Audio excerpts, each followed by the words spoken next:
And that's probably half of what I have. Well, we had a chiropractor's office and this church and a gym all did donation drives, but they ended like right at Christmas. So it was like, how do you get stuff? You know, it's like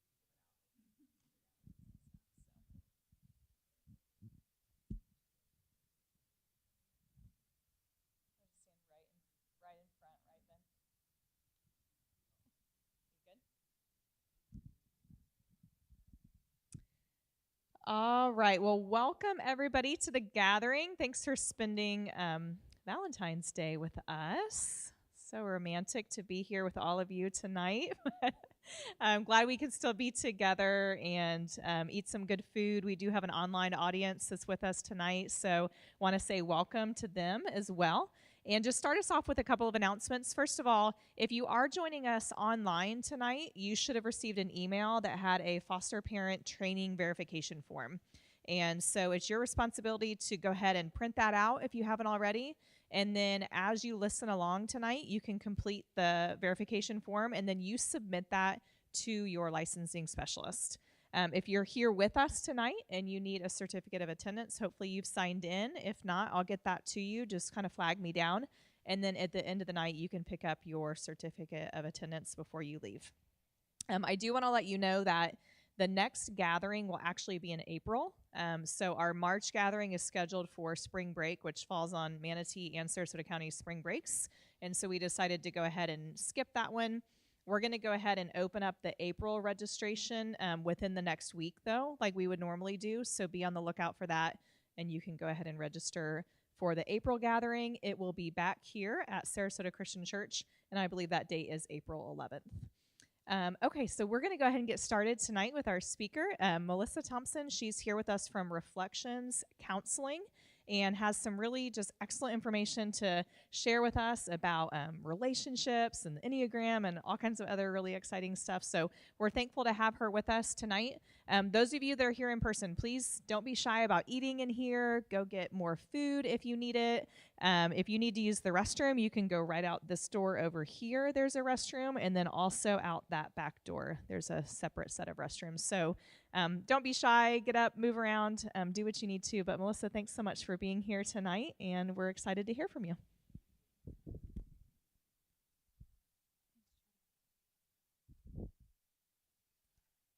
Hi, everybody. Thank you for being here on Valentine's night. And like she said, a very romantic time. So it's kind of one of my favorite holidays. I usually go crazy decorating for my kids. So when they wake up in the morning, the kitchen is exploding with Valentine's.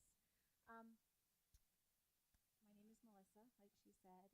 And if you don't mind, I'd like to just kind of open up in prayer. It's how I start my sessions. And I'm going to pretend that I'm in a session tonight with all of you, and I just want to invite the Holy Spirit to be here with us. Dear Heavenly Father, I just thank you so much for this opportunity and this time to share with these beautiful hearts and spirits that are here tonight. Lord, I pray that you would just honor them, that you would hold them close, Lord, for the selfless hearts that they have, Lord, the love that they have to give. Lord, it's such an honor to be loved by you. I ask that your Spirit would be here with us tonight, Lord, that you would carry us through, that you would be glorified, and that you would be honored in the words that come out of my mouth tonight, Lord. And again, Lord, I just thank you for the love that you have for us. Our hearts are yours, and so I ask that you would do your work there tonight. In your precious name, Jesus, we pray. Amen. So I have a little slideshow that I want to kind of like is going to carry us through tonight, and it has a Valentine theme. Here it is. So happy Valentine's Day, and I kind of put John 3:16 in there. For God so loved the world that he gave his only begotten Son, which I think was very fitting for Valentine's night and it being the love holiday. Um, we can go to slide 2. This is my family. Those are my 4 kids, my tribe, my why, my everything. They range from 25 to 11, and they were going to be here tonight, but 2 of them, their stomachs were bothering, so they couldn't be here. But I also have 4 in heaven. I have had 3 miscarriages and 1 stillbirth, a little girl named Gracie. So my daughter with the long red hair, her name is Ella Grace. We named her after her. So um, I will have very full arms up in heaven with 8 children. That's quite a bit. I was thinking about that today. I'm like, that's a lot of kids. Okay, we can go to slide 3. Right, did that. Pray. Thank you. Introduction. So I want to share a little bit about my story, just so that you can understand who I am, where my heart is at, and the love that I have for people in general and children. I work at Reflections Counseling and Coaching. I am a certified coach there. There's licensed mental health counselors there as well. It's an amazing team. Everybody there has wonderful hearts for the Lord. Krista has just been a tremendous blessing in my life. Um, I I am divorced. I have been for almost 3 years now. I wanted My counselor years ago told me that she thought that I should get into this, and so I really didn't have an opportunity to. It wasn't an option for me for a long time. And so as soon as I was divorced, the first thing I did was signed up for a certification course, and it took me a little less than a year to do it. And as soon as I was done, I was certified, and I was like, okay, Lord, now what do I do? I had no idea in what direction I was going to go, where I was going to start. And I went to go see my counselor, and she's very good friends with Krista. And we got talking, and I said, I'm certified. And she said, good, I've always wanted you to do this. And so we got talking, and I said jokingly, do you have an apprenticeship? Because I'll follow you, I'll learn from you, I'll do anything. And she said, no, but my good friend Krista does, and we've written books together. And she's a dear friend, and she has a practice called Reflections. So I'm going to connect the two of you. So Krista and I spoke a couple of times, and it was like love at first talk. So she basically said, do you want the position? And I said, yes, please. And it's so funny because the morning that I went to go see my counselor, I was praying. I'm like, Lord, I have no idea where to go. I don't know what to do. You need to open the doors and make it very clear to me in the direction that you want me to go. So it was that afternoon that I just kind of jokingly said to my counselor, and she was like, boom. So, I mean, God is absolutely amazing in the way that he works, and he was very quick. Sometimes he waits till the 11th hour, but in my case, in this situation, it worked out really, really well for me. So I've been at Reflections for a year now, and I am so blessed to be there. I'm blessed because of what I get to do. I get to sit with people, and I get to hear their hearts, and I get to hear them at their most vulnerable and broken times. And it means so much to me because I've been there. I've been in that chair where I come in and all I want to do is cry, and I feel broken, and I feel scared and helpless and hopeless, and I don't know what to do. And there were times when I would have appointments with my counselor, and I would get in there and I'd say, can I just sit here and cry for an hour? And she'd say, well, if that's what you want to do, then go ahead. And so now when people come into my room and we pray, they say that to me now, and it is such an honor to be able to be there to hear their hearts. And so what I always want to offer is safety. I want to offer that to the adults that I see, the couples that I see, children that I see. I love working with children. They are so bold and honest and genuine, and they don't hold anything back. And so what I do, usually my protocol for working with children is so that they feel safe and so the parents feel safe letting their children work with me, is I have a whole family meeting so everybody can meet me. And then that way everybody feels safe. And then my next sessions with the kids, they feel very comfortable. They already know who Miss Melissa is, and they're happy to be there. And what I usually do with my kids to get them to feel comfortable with me is we play games. I have a couple of games like the thinking, feeling, doing game. We'll play Uno, go fish, war.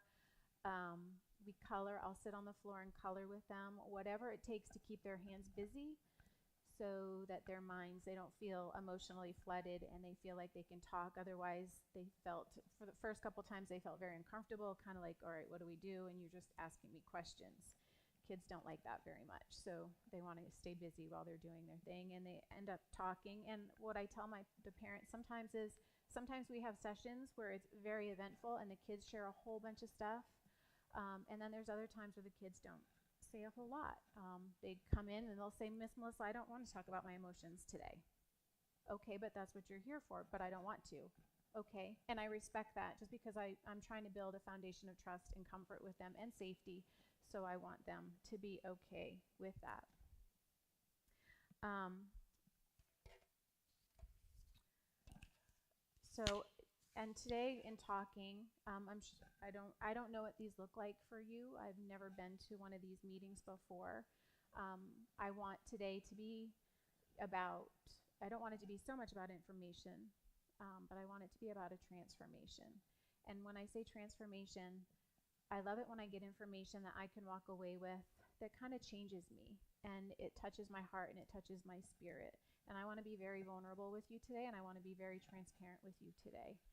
Um, and so that is what my goal is for being up here and talking.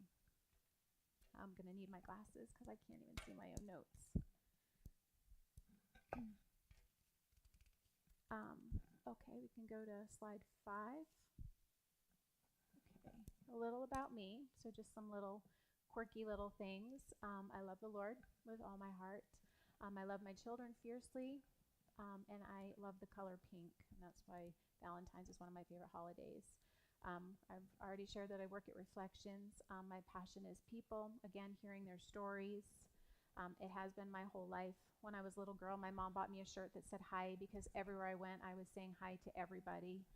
I would walk off with strangers holding their hands even. So I was one of those kids that probably gave my mom a heart attack all the time. I am a certified life coach. I'm a certified Enneagram coach. I'm trauma informed. I am Gottman certified, and I'm working on some more certifications for Gottman. That is couple based for marriages mostly, but it has amazing principles really for any kind of relationship. So I love being able to do that. I help teach a woman's self-defense course. I've been doing that for about 3 years now. I've taken the course twice. I made my daughter take it before she went to college. I told her she didn't have an option. There weren't many things I made her do, but I was going to make her take this course. So she took this course. It's called AWE, All Women Empowered. And I highly suggest any woman, teenage girl, about 14 or over, take this course. It is absolutely life-changing. And what I do there is mostly I'm there for the emotional support. So there's a lot of triggers that happen in this course. A lot of women have dealt with domestic abuse. So it's past, it's present when they come in to take this course. And so as we go through the training, there is a lot of triggers that happen for them. So I usually am there to kind of help them regulate and kind of work through that a little bit. And my favorite character in the Bible would be King David. I love David. He's got a heart after God. And what I love most about David in the story is that he started as a little shepherd boy, and God had a calling on his life right from the very beginning. And he was not groomed to be a warrior. He was not groomed to be a king, but yet God chose him because of his heart. And so that is always my desire, is to have that kind of a heart. And what I love about the story is that God knew what David was going to do in his lifetime. He knew the choices that he was going to make, the choices that were going to be destructive. And yet he still chose him to be King David, and just to have him be this amazing story and example in our life. And that's all that I can hope for in being that example as I walk through. And there's amazing women in the Bible, and I love them too. But it's the story of David's heart that really touches me the most. I'm a heart person. I'm an emotional person.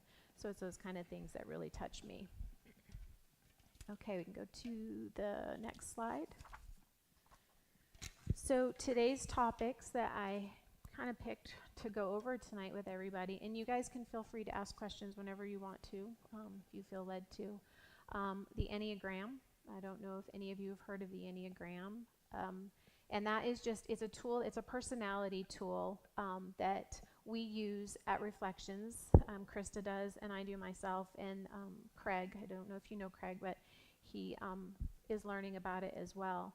It's a, like I said, it's a personality tool that we use to learn and understand what our strengths, what our weaknesses, what our desires, what our fears are, our relationship styles. And it's just a very good tool to really dig deep and just kind of find out who you are. And in a relationship, it's good when you both know what your types are, and it kind of helps to understand what the weaknesses and strengths are, what core motivations are, why we respond the way that we do in a relationship and conflict and different things. So it's an amazing tool for that. It's good with even with children, if you can know what your child's Enneagram type is and understanding the different things that they go through and the responses that they have. Boundaries are another thing that I want to talk about. I absolutely am in love with boundaries. I never had them my whole life because of the trauma that I went through. And once I learned my language and boundaries, I am very much passionate about them, and I love to talk about them whenever I can and teach them to people. And then being intentional, just with our self-care and our faith, with our spouse, with our friends, and even with our children. Okay, go to the next slide. So I have this little meme of what is the Enneagram, and that's kind of the look that I get from some people when I ask them that. Okay, next slide. And then this is the Enneagram diagram. And then so what it is there's different numbers on there, and you have 1 through 9, and I'm a 2 on the Enneagram. And my little notes here. So as we go through, they're all different personality types. So we have number 1. I can't really see it up there. Number 1 is the perfectionist. Then we have 2, which is the giver. 3 is the performer. 4 is the romantic. 5 is the observer. 6 is the questioner. 7 is the generalist, enthusiast, I call them. 8 is the leader or boss, and number 9 is the peacemaker and the mediator. Before I go into this, though, I want to kind of share a little bit about who I am and where I come from and why I have the heart that I have for people. Starting out as a little girl, my father left when I was about 2 or 3. My mom says it's in between 2 or 3.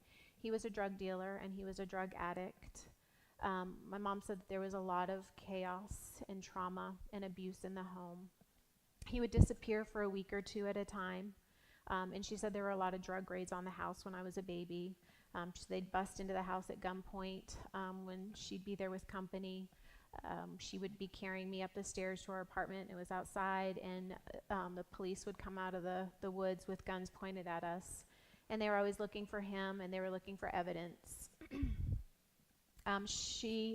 He fled the police when I was, I guess, around 3 years old, and that was pretty much the last time that I saw him. I don't really have a lot of memories of him. I have one memory of being under a kitchen table, and they were facing each other and fighting, and that's all that I remember because I was just a little too young for all of that. When I was about 4 or 5, my mom remarried, and I guess at first he was a wonderful man, and he included me in everything that they did. And then as I started to get older, that started to change. When I was in 2nd grade, he adopted me. And I remember as I was going through this and my timeline of everything and writing this story, I had a lot of things come back that I was remembering. And I remember the adoption process. And I was in 2nd grade. And that was not a good time for me. I ended up having to do 2nd grade twice. Teachers actually thought I was brain dead because I was a daydreamer. So every time I was anywhere around a window, I would daydream forever and ever and ever. And that was what I learned later on. That was my escape from everything that was going on at home. So, and my adoptive father ended up being abusive. He was abusive physically, he was abusive verbally, emotionally, he was sexually inappropriate with me. And so that was all going on around the same time that the teacher said I needed to go in and get these tests done. So I had an EKG done to check my brain waves to make sure everything was okay. Nobody was ever concerned with my emotional well-being or where I was at. That was just never even considered. I was very much a self-soother and a self-regulator because I learned at a very young age that that's what I had to do. There was nobody there to do that for me. And my mom, I love my mom very much. She just didn't have the tools at the time to even be aware of what that was or what she needed to do for me. And as I got older, the relationship with my dad got worse, but the adoption process, I remember being very painful for me because I wasn't wanted. I was just kind of discarded and thrown away. And not that I had a relationship with my biological father, but I remember thinking, why is he not fighting for me? He gave up the rights to me like that without even questioning it. And I remember just being so devastated and crushed. My identity, my sense of belonging, my worthlessness, feeling loved. I felt like that was just kind of all stripped away from me. And I know that a lot of these children that you have, that you're fostering, that you've adopted, these are things that they deal with on a daily basis. And sometimes they don't communicate that with you. And sometimes they do, and it shows up a lot of times when they get older. But those are very painful wounds that we carry around with us. And like I said, I didn't have anybody to talk to about these things. I was acting out I wasn't doing well in school. I was a daydreamer. I was very withdrawn. I was very quiet. But I remember asking, why doesn't my dad want me? Like, I know I hadn't seen him since I was a little girl, but why doesn't he want me? And all that I was told was he's not a good person and he's not healthy. Which is true, he was not. But as a little girl in second grade, that didn't answer my questions, and that didn't help with my identity or my need to know why my father didn't want me. My biological father adopting me basically didn't want me to have the last name of my father, and so he adopted me to give me his last name. As I got older, our relationship became more and more toxic. It was, like I said, there was a lot of abuse there. And yesterday, I was talking to God, and I was going through everything. And I often say, one of the things that I tell my girls in my self-defense course is that our life, it's like a book. It has many chapters. And when we've been through a lot of trauma, a lot of times our pages are blank because we don't remember that trauma. We don't want to remember that. That's our survival technique. It's how we protect ourselves. And so having writing on the pages would mean that I would remember some of that trauma. And I've been ready.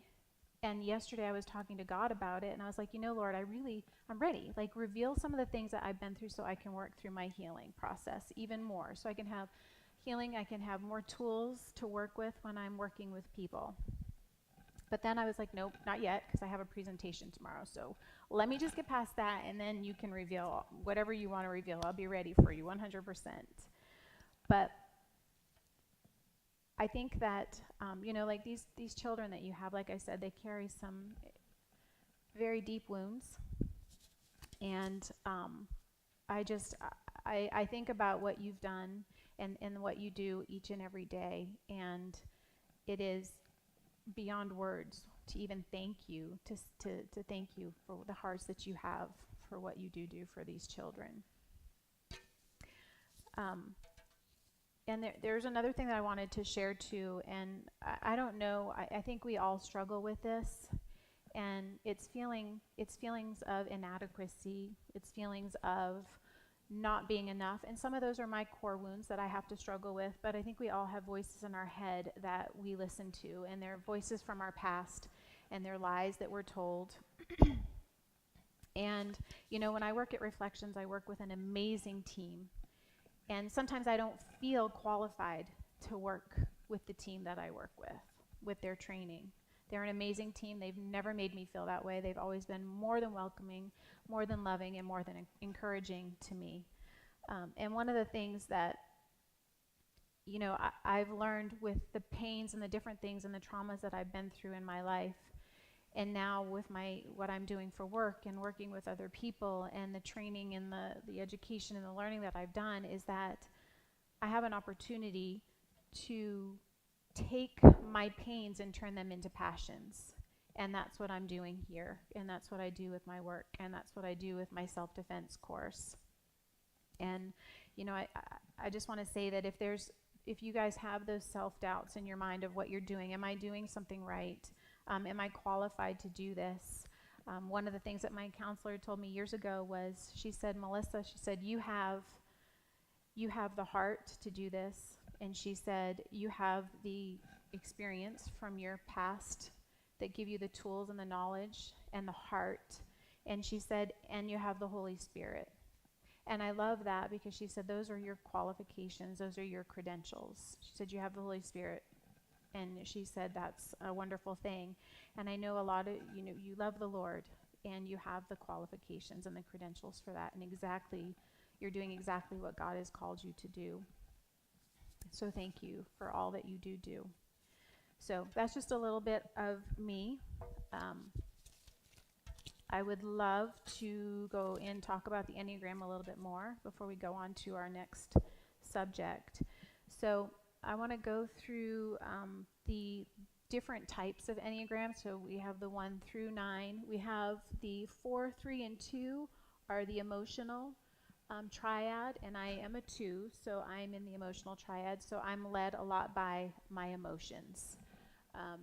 And then we have the 1, 9, and the 8, which is the gut. And so the 1, 9, and 8 personalities are usually very led by their instincts, and they kind of are charged that way. And then we have 7, 6, and 5, which are the head triad, very logical thinking. And so they're always in their head space I know a couple that are always trying to like get into their emotional place, but they're always in their head space. Okay, so I'm going to go to the next slide. So here we have type 1 and type 2, the perfectionist and the helper. I'm just going to go through the basic fears and the basic desires of each Enneagram type.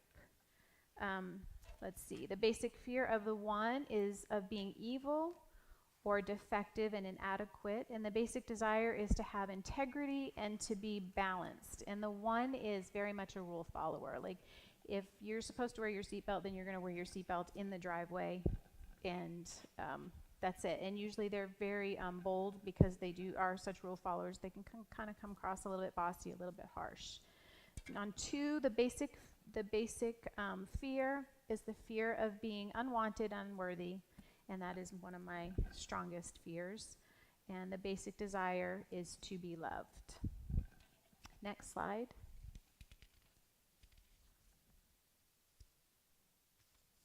So the 3, I love 3s, and when I work with 3s and they know their Enneagram, they come in and they are always like, they come in with their notepad and they come in with all of their questions and they are ready to sit down and go through everything with me, and they kind of like want to take the session over. So they always keep me on my toes and keep me challenged, and I love that about them. Their basic fear is of being worthless. And their basic desire is to feel valuable and worthwhile. And the 3s usually are very motivated by actions in what they do, and that's the mask that they wear. They feel like if they do really well for you, if they do a lot for you, if they do something wonderful, that you're going to love them and that they're more acceptable. The type 4 is,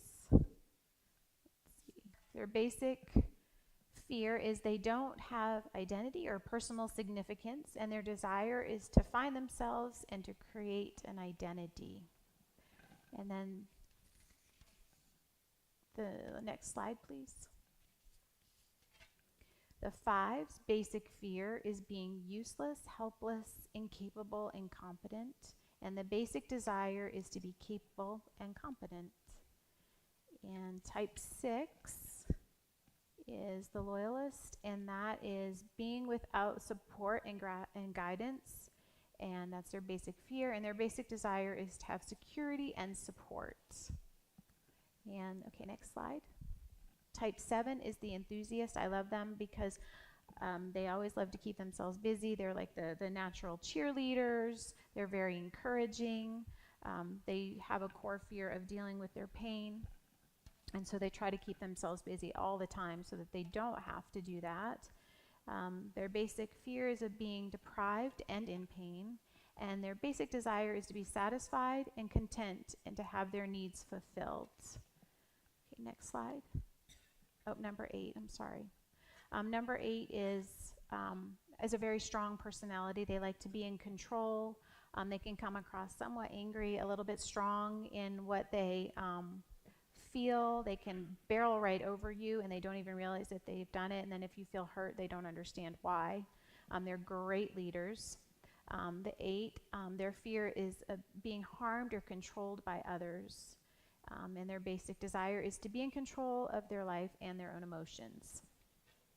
And number 9, let's see, and these are, I love the 9. They are very gentle spirited. They're very quiet. They don't feel like their voice matters much. If you ask them what their opinion is on something, they think, why does it really matter? Because it's not going to change anything. So I love it when they come in and they work with me and they find their voice and they start to say what they like and what they don't like. Their basic fear is of loss and separation and to have an inner stability and a peace of mind. Okay, so again, the Enneagram is just a tool that I use. It's not something that I use all the time. It just depends on my client, what they like and what they don't like. Okay, go to the next slide. So boundaries are something that I work very hard with my clients on, and kids too. I often say boundaries are a language that we are never taught, but we are expected to learn. Because I know for myself, growing up with the abuse and the trauma, our boundaries are always violated. And usually creating a boundary means that it means conflict, it means loss, it means rejection. And again, for me, already being rejected by a parent and being abandoned by a parent, that is a very deep wound for me. So drawing boundaries was something that was very scary. It usually meant that I was going to get in trouble. So a lot of times when children are at home and they're not in a safe environment or they're being abused, it's toxic, it's chaotic, it's dysfunctional, then them creating boundaries means getting in trouble. It means a negative consequence. And that's one of the things that I love to talk to my kids about. And it's very hard for them to be able to find that voice. I know it was very hard for me to be able to find that voice. I didn't even really know what a boundary was, like I said, because every boundary that I tried to create as a child was violated.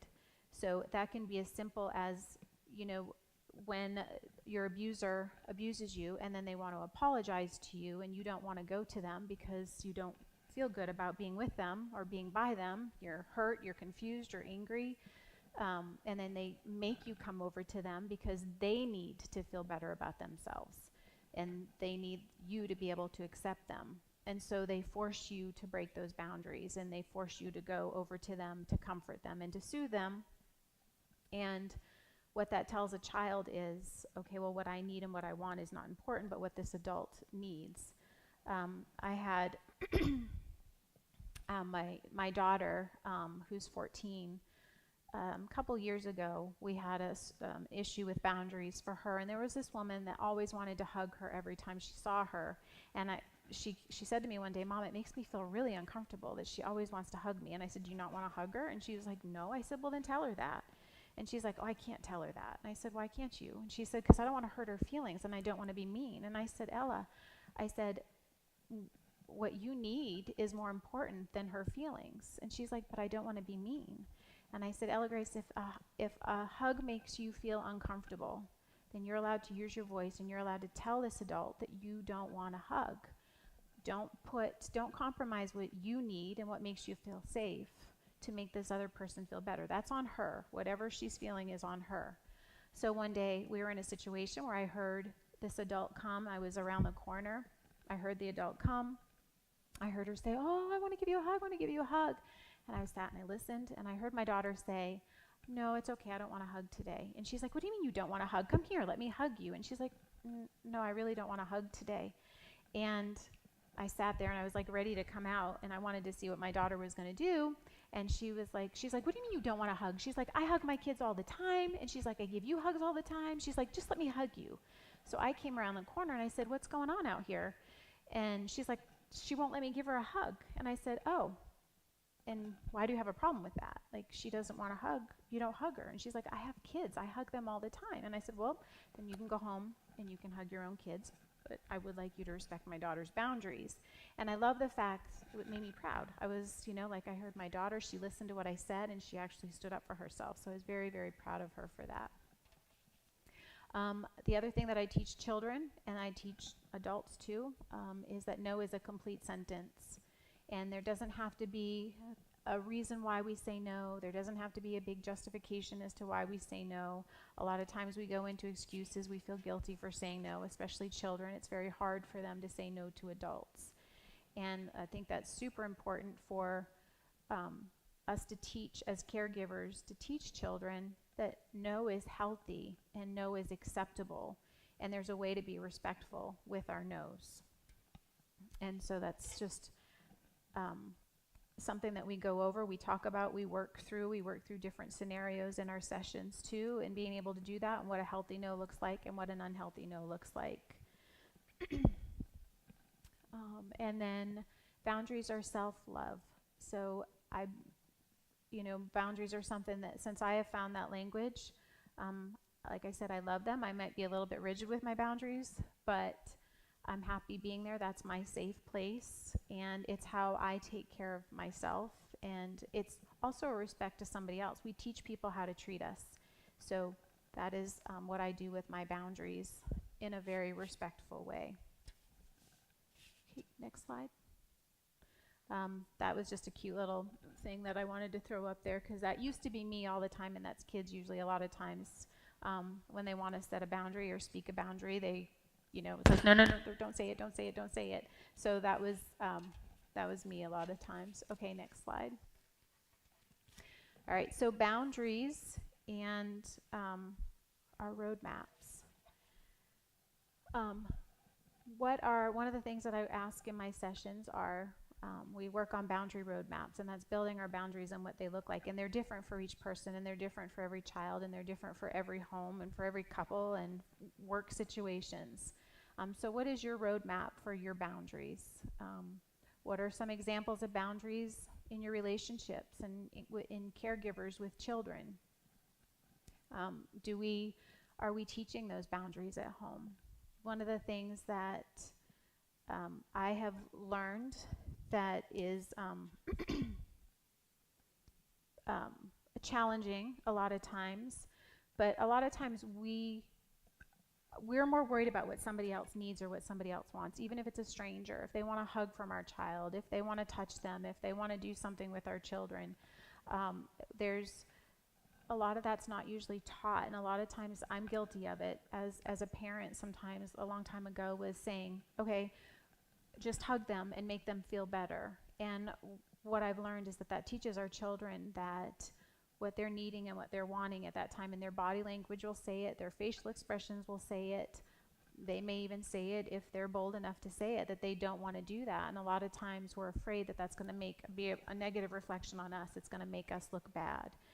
And that is one of the things that, again, like I've really tried to speak into my own children and to speak into the children that I work with, is those are very important boundaries to have. And as caregivers, we need to be super sensitive to that for these children, especially in the situations that they're coming from. And they're trying to work on creating those boundaries if they even know what they are at all. And it's just having that sense of self-worth for themselves. And of course, that's going to help them long-term in their life as well, to be able to create those boundaries. And it starts with us. We teach them that. And like I said, they're not usually taught. They're just we're just expected to know them. And so I think that it's something that should be taught. I wish that there was a class for boundaries. I know they're subjective. They're different for everybody. But I truly wish that it was a subject that was talked about more and discussed more and taught more. What are some traumas that have kept you from being able to create healthy boundaries? I'm sure some of you have a story here too. And they may be something that you've had to work through in creating those boundaries and working to be a healthier you. Next slide. Being intentional. So that's my next topic. So intentional is my word for the year. I decided in January that I was going to be intentional about a lot of things. I was going to be intentional about what I did. I was going to, as far as for my faith, I was going to be intentional about being a parent. I was going to be more intentional with my self-care, fitness, nutrition. I was going to be intentional with my relationships, my friends. Like I said, I'm single, so I'm not dating anybody, but and I'm very happy like that. And I get to pour into my children and focus on my walk. One of the things about being intentional with God is getting up every day and just setting that time aside for Him. And I know as a parent, I know as a caregiver, that's extremely hard to do. We're exhausted a lot of times. Several years ago, I was feeling convicted and I needed to spend more time with God. My kids were smaller. I was tired all the time. And I felt like God was kind of nudging at me to spend more time with Him. And I was like, okay, I want to. I just can't get up in the mornings to do that before the kids go to school. And He kept nudging me. And I was like, okay, Lord, if you want me to spend time with you, then you're going to have to wake me up at 5 o'clock in the morning. I'm not setting my alarm. You can wake me up. Like, that's how this is going to go. And I went to bed that night. And the next morning at 5 a.m., my eyes opened like ding. It wasn't just like a slow, groggy wake up, wide awake 5 o'clock. I was like, okay, I'm up. I'm going to go. So I got up that morning and I went downstairs and I got my coffee and I sat down quietly in my spot. And all of a sudden I became very emotional. And I became emotional because I realized that God was being intentional with me. And that was extremely humbling and huge. I was sassy with Him. I kind of challenged Him a little bit. He created me that way, so I kind of joke with Him all the time that that's the relationship that we have. But I just sat there and I was extremely humbled that He was intentional with me. He was intentional with wanting that time with me. And I was so very thankful for that. And I've carried that memory with me. And I still work on being intentional with my relationship with Him. I'm not the best all the time.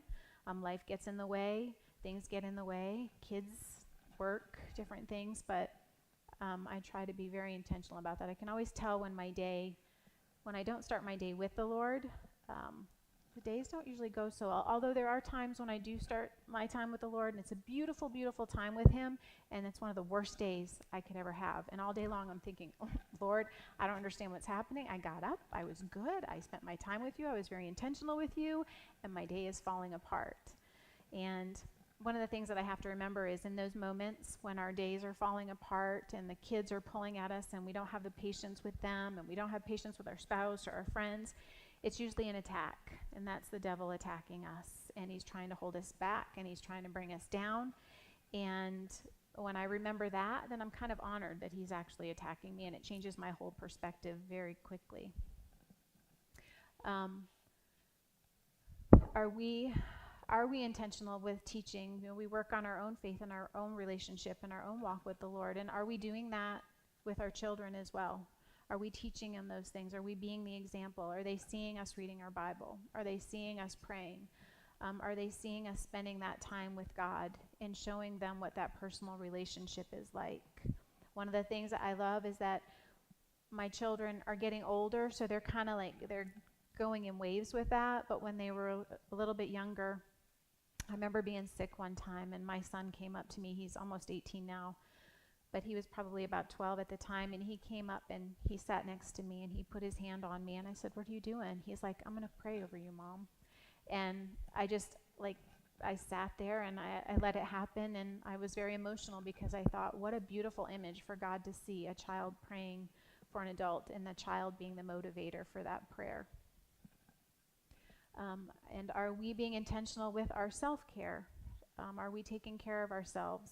Are we taking that time to do that? Are we putting ourselves on the back burner? Lately, I've been putting myself on the back burner more, and I've been working more and investing more in my kids. Again, I go through seasons of that, but I think it's super important for us to be able to be intentional with our self-care. And it doesn't have to be much. It can just be a time where you go It can be a walk, it can be a book, it can be going to the beach, it can be exercising, it can be anything. It's just something that you are taking that little bit of time for yourself. And are you being intentional with your spouse? Are you taking time with them? Are you making time to make them feel special? Like tonight you guys are here together and I think that's wonderful, but then you have me up here speaking, so you're not really getting to turn towards each other and like engage with each other. But you are here and you are taking the time for that, so that is wonderful. And if you don't have a spouse, are you being intentional with your relationships outside of that, with your friendships, at work, with people that are like-minded like you? Next slide, please. This is this is from the Gottman training, and I love this because it's the Sound Relationship House, and I think this is phenomenal for any kind of relationship. I think it's for marriages, if it's a wonderful tool to apply if you're dating, if you're meeting people. What we have is the house here, and we have the two walls with the trust and the commitment, which are what we need to hold a relationship of any kind together. And at the bottom, at the foundation, we have the build the love maps, and that's know one another's world. And I love this when I'm working with couples because I think it's so important for us to be able to know what our inner secrets are, what our inner makings are, what our inner desires and loves are. And a lot of times when we're in a relationship, we don't always know that. We don't take the time to build those love maps to understand what our partner wants. It's saying, I know what your inner thoughts are. I know what your inner desires are. And if you're single, then that's a wonderful thing to want with somebody and to have them want the same thing. To ask open-ended questions. A lot of times I encourage my couples to ask open-ended questions with each other. That is anything such as, what are your dreams for the next 5 years? Are you happy with where you are? Do you see yourself somewhere else? Do you like this home? What are your dreams? And I know we talk about a lot of those things as we get to know each other when we're in relationships, but then life gets busy and it kind of pulls us apart. And so it's asking those open-ended questions, but not just asking those open-ended questions, but attuning to your person and saying, I hear you. I hear what you're saying to me. And really talking to them, engaging with them. Then we have the shared fondness and admiration. And that is just sharing the things that we are fond and we admire about our partner. It's little tiny compliments sometimes. It's like, hey, thanks for, you take the trash out every Monday and Thursday, and I never have to say anything. Thank you for doing that. Every time I come home from work, there's a beautiful meal on the table. It's just sharing those little bits of admiration towards our partner, and it's those little bits that go a long way with each other. There's turning towards instead of away. I think that is so important in a relationship, and it's just saying that wherever you are and whatever you're doing, I'm engaged, I'm listening to you, I'm a part of what you're doing, I'm interested in what you have to say. And then the positive perspective is in any kind of discussion. It's talking about that. We all have a perspective that we bring to a conversation, and it's just being open to that in the conversation and saying, what is your perspective? But with trying to keep it positive so that we don't have like a negative sentiment override in our conversations. And usually negative sentiment override is that when we're in a relationship and there's conflict and there's a lot of fighting, we tend to get a little bit resentful. We tend to get a little bit bitter towards our spouse, our partner. And anything that is said in a conversation, even if it's positive, is taken in a very negative way. When there's a lot of wounds going on, there's sandpaper happening between the two, anything positive is said, that's negative sentiment override. So it's bringing a positive perspective to a conversation. Manage conflict. We have to do that every day, all day long with children, and we have to do that a lot within our relationships. And if we have a healthy relationship, then and the healthy foundations, then usually we can work on managing that conflict. And a lot of that is practice self-soothing. I know for myself, Like I said, I learned how to self-soothe and self-regulate myself at a very young age. I know in my relationships that I've been in my past, they've been toxic, they have not been healthy. That's why I'm single. Um, but I would always run. You know, in every relationship, I say there's a distancer and a pursuer, and I was always the distancer. So whenever things got stressful, a lot of my triggers were ignited, and I just wanted to go run, and I wanted to be able to self-soothe myself. So in a relationship, when you have you have your pursuer and your distancer, I think it's really good to be able to communicate that with whoever that you're with, so that you understand each other's attachment styles and how you do deal with the conflict. So that you know that when a conflict happens and an argument happens and things get ignited and you become emotionally flooded, you can all of a sudden say, you know what? I need to go for 20 minutes, 30 minutes, an hour, 2 hours, whatever it's going to be. I will be back and we'll revisit this, because the pursuer is the type that is the anxious attachment and they want to deal with it right now. I want to talk about this right now. I want to deal with this right now. I want to fix this right now. And that creates, but those are wounds that they have. Those are some insecurities that they have. They feel neglected, rejected, and abandoned when the distancer wants to go. And so, but then the distancer feels stressed out, like I said, emotionally flooded. They don't want to talk about it. They need to go regulate themselves. Dialogue about problems. That's a tough one. And it's hard to be able to be respectful of each other. Again, that negative sentiment override can come in where we are throwing in our ego and our pride, and then we have something that's called the four horsemen, which is contempt, criticism, defense, and stonewalling. And those four are very dangerous ingredients in a relationship.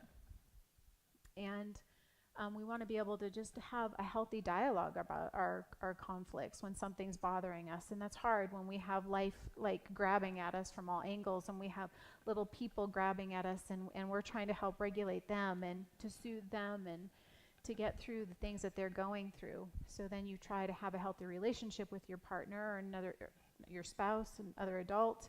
And it's not always the easiest thing to do when we have stress weighing heavy on our shoulders. And accepting your partner's influence, I think that is so important, because in any relationship, we all come with a different perspective and we all have a different influence, and we all want to add something when we're having a conversation with our partner. And having that influence, it's saying, you know what, we're not really agreeing on this right now, but I hear what you're saying to me, and I will accept your influence in this. It doesn't mean that I'm going to do it. It doesn't mean that I agree with it, but I hear you and I'm going to accept that. And then we have making our life dreams come true. That's pretty self-explanatory. It's just supporting each other and what each other's life dreams are. It's saying, if this is what your passion is, then go for it. I support that. This is what my passion is. Thank you for supporting me. I love that. I want to move forward with that. And then creating shared meaning is bringing the dreams and everything together, and having those dreams together. What does your future look like with children? What does it look like building a home together? What does it look like? How many children do we want to foster? How many children do we want to adopt? It's sharing those different types of things. And so having the trust and the commitment on both sides and having that all together, very important tools for a relationship. Okay, next slide. And then tips for self-care for couples, praying together and being intentional about that. Again, we talked about having our faith and our time. We do that individually and separate from the Lord. But how often do we do that if you're a couple with your partner, with your spouse? You take that time to do that, and praying with your spouse is probably one of the most intimate things you can do. It is absolutely beautiful in the way that it bonds us together. It makes us much more sensitive to each other. A lot of times when we're praying and we're filled with the Holy Spirit, we have the conviction of the Holy Spirit. We become more sensitive to the person that we're in a relationship with, and more sensitive to what their needs are and what their heart is. And for date night, once a month, I know you probably hear that all the time, being married, but it is super important to spend that time. Again, like, you're here together tonight, and this is wonderful. I love that you're here. But it's so important for you to take time just for each other, to go out and just be friends, laugh, and try to forget about what everything else that's going on, even if it's just for an hour. And I'm sure that you've done that, and knowing that when you come back, you do feel bonded, you do feel closer, you do feel like you can laugh and talk about things a little bit more, and there's just a connection there that is beautiful. And then listening to the small bids. So the small bids in a relationship are things that we do to try to get our partner's attention. Sometimes it's intentional and sometimes it's not. It's something as simple as he could be watching the news and she could be cooking dinner and she's cutting chicken and she says, "Oh my gosh, this breast of chicken is huge." Right? Not looking at him as she's talking, not really saying anything else, just kind of talking out loud. And it's a small bid for his attention. And so she and he may say nothing at all, and she could just keep cutting the chicken and say, "Okay, that was a nice talk." Or he could respond with, "Huh, where'd you get the chicken this time?" And it's not anything that's major, it's a very small bid, but he's telling her, "I'm listening to you, I hear you, I'm attuned to you, I'm turning towards you." And so those are so important in a relationship, is to be able to just hear those small bids and to respond to our partner when they say something silly or it doesn't even really seem like they're talking to us, but just responding to that. And then next slide. Self-care, that goes to the boundaries. Again, just being able to say no, that's huge for self-care. Next slide. And self-care for singles. Again, prayer time, devotional, being intentional with the Lord and letting Him be intentional with you. Nutrition, hydration, fitness, again, whatever that looks like to you, whether it be going for a walk, reading a book, riding a bike, taking a drive, it can be absolutely anything that makes your heart happy. It's just taking that time and being intentional about it for yourself. For me, I like to run. I like to work out when I can. And sometimes it's just going in my backyard and just sitting. And sometimes it's just saying to my kids when I'm at max level, "I'm going to go in my room for 10 minutes. Please do not come in there at all unless somebody has fallen, breaking an arm, or ends up needing to go into the hospital, because I'm about to lose it. I know where I'm at my wit's end. I know when things are going to start coming out of my mouth that are not nice and that I'm going to really regret." So I'll let them know, "I'm going to my room. Do not come in there for 10 minutes. Just give me some time, please." Especially when they're fighting with each other and at each other, and it's ridiculous. Creating healthy, strong boundaries and not bending them to keep someone not meant for you. I think that is huge for self-care for singles. Again, when we're getting into relationships, we tend to bend boundaries because we have a fear of losing somebody, if that's a core wound that we have. So I think it's really important to speak that. Next slide. Okay, next slide. Questions? And then some questions that I have to share for thought are, what are you holding on to in your life that is heavy? And I ask that question because I think in life there's always things that hold us down, that keep us from being everything that we need to be and being that example that God wants us to be. And not that God can't use us in any circumstance or any place or position that we're in, but what in your life do you have that is heavy and holding you back? Who holds you accountable every day in your walk with the Lord and in your relationships and at work? Do you have anybody that holds you accountable? Is it your spouse? Do you do that for each other? Is it a good friend? Is it somebody from church? And what if, I love this question, and a lot of times I'll ask my clients this during session, because I feel like it brings a positive light, even with children, for them to think about it. Because a lot of times we think about God, kind of punishing us or finding ways to find something wrong in us. And that's the view that I had of God for many, many years of my life. I loved Him dearly. When I was in second grade, was it second grade? I think there was a lot that happened in second grade for me. I think that's when I came to know the Lord. And It was an amazing thing. I started going to church every Sunday. I started going to Sunday school, and I went to a Christian school for a couple of years. I would go to summer camp every summer. And I didn't even really know a whole lot back then, but I knew that at night when I was feeling anxious and I was feeling fearful, when things were really bad with my dad, I would retreat to my room and I would fall asleep reading Psalms. And I didn't even know that King David wrote most of the Psalms, but that's what just gave me peace, and that's where I found my comfort. And so when I talk about what is God delighting in with you, I will ask my clients that a lot of times. If God were sitting with you right now, what would he say to you that he was so delightful in what you're doing? I know I personally can probably say that it's for what you're doing for these children, and it's the hearts that you have for them, and the way, the things that you give and sacrifice and the selflessness that you have for each one of them. God, they're like God's chosen ones, children, and especially the fatherless and the orphaned. And so I know that would be one thing. But on a personal level, for you on your own individually, if God were sitting here with you right now, what would he say? I delight in this with you. What would he be proud of? And I think that's something important for us to think about, because a lot of times, again, we don't. And I always try to keep a positive outlook on that. And that God loves us no matter what, no matter where we are, no matter what we're doing, no matter what stage of life we're at, whether we've walked and we have kind of pushed him away, or we're walking close to him. He loves us no matter what, and that doesn't change. And I love his gentle love like that.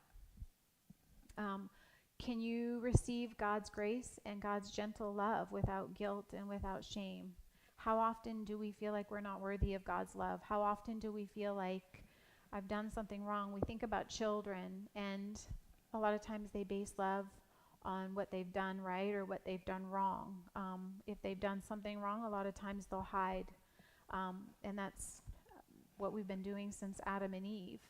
But it's teaching them, and it's teaching ourselves that God's love is absolutely amazing. His grace is absolutely amazing, and it's so gentle. And I often picture him in some of my hardest times and some of my worst times that I've been in, is that I just picture sitting at his feet and putting my head in my lap, and that's where I find my comfort, and that's who he is to me. And I love that he loves me like that, no matter where I'm at in my walk with him. And what is the one thing you want to try to be more intentional about? What is something that you've thought about that you want to do more of, that you feel like you could try more at? Is it caregiving? Is it parenting? Is it your walk with the Lord? Is it relationships with friends, relationship with your partner, your spouse? Where do you want to be more intentional in your life? Next slide. I think that's it, actually. I think that's it. Does anybody have any questions or anything? Nope. Okay. Thank you very much. Thanks, Jody.